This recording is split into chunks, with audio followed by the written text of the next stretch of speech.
السلام عليكم ورحمة الله وبركاته. ازيكم عاملين إيه؟ يا رب تكون بألف خير.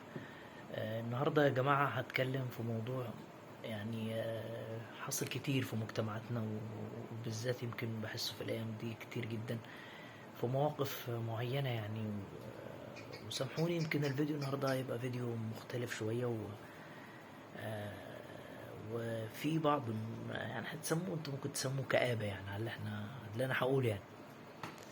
وهسمي العنوان ده بتاع الفيديو يا جماعة التكاتف او التعاون او الاعتصام، يعني ايا كان مسماه ايه.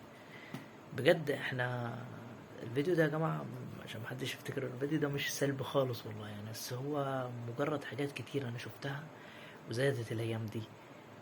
ومش جاي اتكلم هنا بمنطلق الدين ولا بمنطلق انه انا شيخ ولا الحاجات دي، بس خلينا نتكلم بانه الحياة يا جماعة احنا اصبحنا بجد مفككين.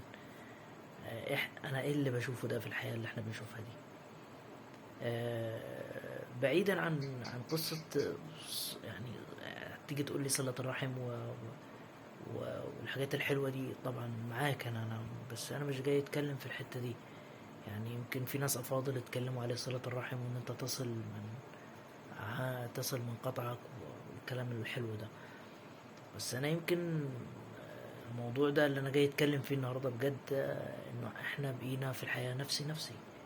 يعني احنا كل همنا انه انا اخلص المصلحة بتاعتي، انا اخلص الشغل بتاعي، ماليش دعوة باخويا المسلم ايا كان يعني ديانتك ايه يعني. الموضوع ده لكل الديانات، مسيحي مسلم، ايا كانت ديانتك، ايا كان انت بتعبد ايه. الموضوع ده محتاج ان انت تبقى انسان بمعنى الكلمة. آه، بجد الواحد والله يعني يمكن اليومين اللي فاتوا دول سمعت كذا موقف من كذا شخص صديق برضو، ناس انا بعرفها. الناس يعني ابتدت تخاف. انا مش عارف بصراحة انا بسجل الفيديو ده ليه يعني. هو بسجله عشان برضو نواصل بعض في المواضيع اللي بتحصل دي. بس انا لما بقعد مع نفسي بشوف انه القرايب لما يزعلوا مع بعض ويتخانقوا، واحيانا بيبقى القرايب اللي هم بيعملوا مع بعض كده بيبقى الزعل بدون سبب. بقعد مع نفسي بقول طب ايه اللي جرى؟ يعني هم بيزعلوا من بعض ليه؟ يعني على لعاع من الدنيا بجد يعني انا بزعل من اخويا ليه؟ مسلم او غير المسلم او اي حد بزعل منه ليه؟ طب انا هعيش كام سنة لما بحسبها؟ طب ما انا كده يا جماعة، ما انا كده لما بتفرق ما انا بخلي الجهة التانية العدو ايا كان عدوك مين انت بتديله فرصة. بتديله فرصة. الاختلاف ضعف فعلا. لما علمونا زمان كان بيقول لك انه الست دي ست كبيرة كانت بتجيب اعواد كده وتضمهم او تجيب عود واحد مثلا وتخلي ابنها يمسكه بيعرف يكسره، فتجيب له مجموعة من الاعواد فتقول له تعرف تكسرهم؟ بيقول الابن بيقول لها لا انا مش بعرف. فبتقول لي يا ابني زي كده يعني انت بينك وبين اخواتك او ولاد عمك او اي حد من القبيله بتاعتك او الدايره بتاعتك، لما انتوا تبقى متحدين محدش بيقدر يا جماعه يغلبكم.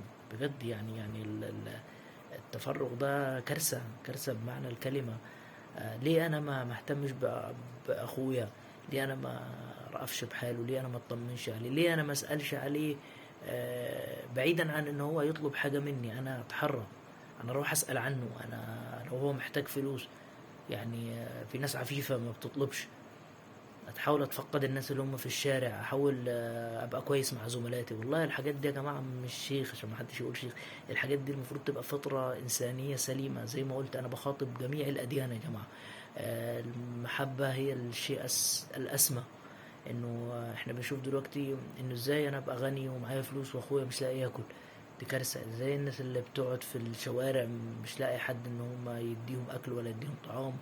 وفي الشتاء في عز الشتاء زي ما انت بتبقى في منعم واخد لحاف واخد معرفش ايه ومع ذلك برضه بتحس بالبرد.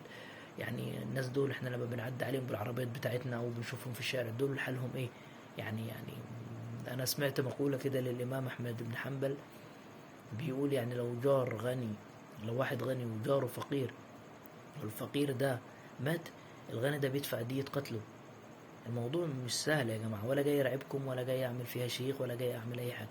بس يمكن وقلت قبل كده ان الفيديو ده يعني انا بتكلم فيه بفضفض معاكم، بس انا يعني نصيحة ليا وليكم ان احنا نحب بعض.